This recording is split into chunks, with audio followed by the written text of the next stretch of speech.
Welcome back everyone to another NRG, and here we are with one of my favourite franchises of the last 20 years, WipEout. Specifically WipEout Omega Collection on the PlayStation 4. Yes, it's wonderful to see this on the PlayStation 4, it really was. I was thrilled when this came out actually. Back in 2017 this was released, and it is actually, to be honest, not a new game, but a remaster of two previous entries with an expansion pack in the WipEout series. So one of the latest games, which was 2048, which came out on the PS Vita, and of course previously prior to that, WipEout HD and its expansion HD Fury. They are all included in this rather spiffing disc, and it's nice to see 2048 on the big screen in a full HD, 60 frames per second, absolutely running unbelievably smooth. Something that the WipEout games have always prided themselves on. How smooth they run, how fast they feel, how fluid they act, and everything else. It's always been a part of the series, a major trait of this anti-gravity racing. Now a lot of games try to emulate WipEout, they really do. Yeah, fantastic. Look at this Quarex. Absolutely. Sorry, I always say Quarex. It's actually pronounced Carex, isn't it? The classic AG Systems racer there, looking very similar from the one from my favourite entry in the series, WipEout 3. Back on the original PlayStation, of course. Yes, I've played every version of WipEout I've played. Most recently, I was playing actually 2048 on the Vita. And when I got this, I think I bought this disc about a year or so ago.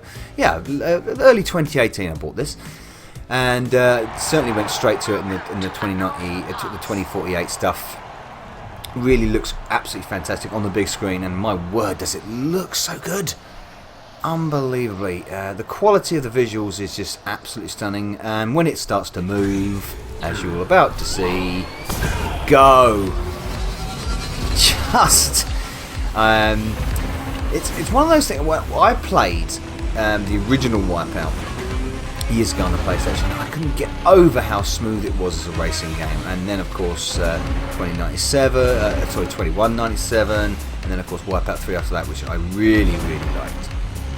So this takes elements from all the elements actually from 2048 and HD and HD Fury. All the different weapon settings and stuff that you get in both versions of the game, and all the tracks, 26 tracks I want to say in this, unbelievable amount of tracks, all weapons, all the teams, including bonus teams you could have got in pre-purchase and download stuff like the Van Uber teams and the T1 teams and stuff like that in the lexicon of the WipEout universe were sort of like the teams sort of died naturally or were disbanded or something like that. It's a big old story really running through the games. Here we are in a certain race. I don't even know what I picked there, I'm just babbling away. I just don't even know what I picked.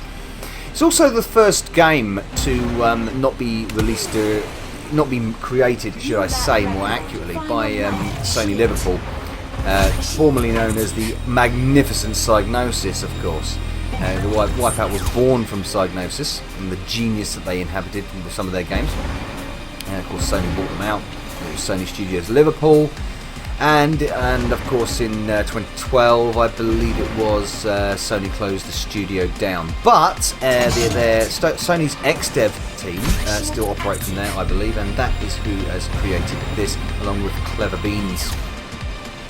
So, clever it is indeed. It's like I say, to have a full sort of full HD remaster of the PS Vita version of the prequel game 2048 is fantastic. I'm playing, as you can see with the gold medal there, I'm currently playing HD, which, you know, HD itself was kind of like not really a standalone WipEout game itself. That used tracks and cars and storylines from WipEout Pure and WipEout Pulse before it.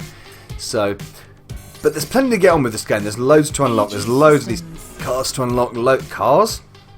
Craft, I should say more accurately. And it's got that epic WipEout soundtrack with it as well. You've got the Prodigy in this, Orbital, the propeller heads. Fantastic, and of course some original work as well. I love the soundtrack for WipEout. It was always so fitting to the game, the story, and the theme, and everything else. And like I say, I've played loads of these anti-grav racing style games over the years. You've got things like Redout and Roll Cage. I mean, that's not technically anti-gravity, but and of course F-Zero is fantastic. F-Zero is as well. More recently, and I really do like it, which is Fast Racing Neo. I love that. I love it. It's such a homage to the likes of WipEout. But WipEout itself is always unique. It doesn't. It feels no one can actually copy the ethos of WipEout, and especially the smoothness it is. I mean, Fast Racing Neo, very smooth, very ridiculously fast, but I think the difficulty curve in that is just a little bit off. Maybe too difficult in certain places.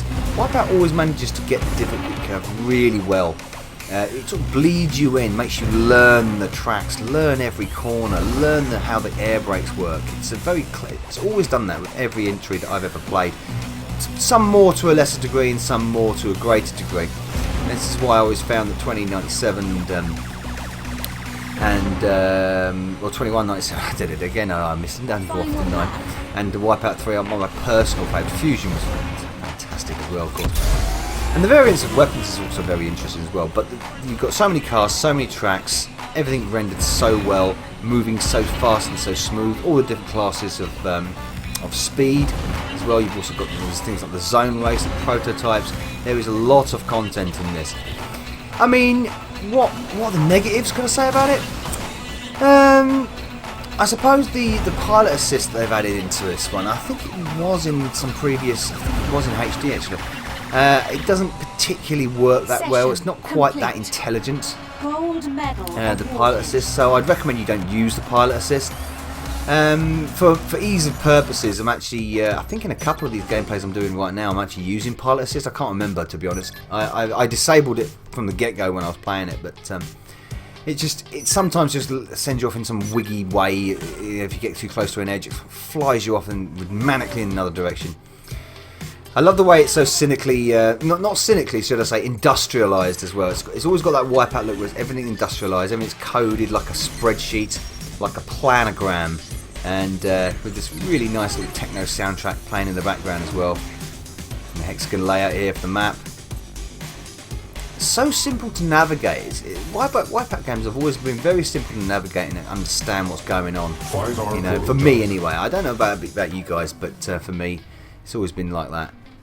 You can do barrel rolls, of course. You've got all the weapons and stuff to use, and yes, it's a fantastic little homage. I wouldn't say it was an entry to the series. It's a homage to the series. It's a homage to. It gets that balance because it chooses the two later entries as well. I mean, you could have like slapped WipEout 3 on this along with 2197. You know, everyone loves these games. But because of the difference, you know, the differences in weapons over the years, the variance in tracks, and of course the improvements in speed, scrolling, and frame rates over the years, it kind of makes sense to have the two later entries put back to back, because you can marry them up very well within the game, and they can all use the same options, they can use the same settings, and that works very well. It's very difficult to do that with something like, say, WipEout 3, which has obviously the thrust system, which this doesn't have. Neither version of the game has the thrust system, so something like that would be, I would imagine, awkward to sort of implement across the board. So they've chosen the right two games, the later two games, to sort of like soup up to super levels. I still would like a standalone WipEout game. XDev and Cleaver Beans, get on it before. There you go. There's the pilot that's going crazy there. Just an example in this Facade prototype.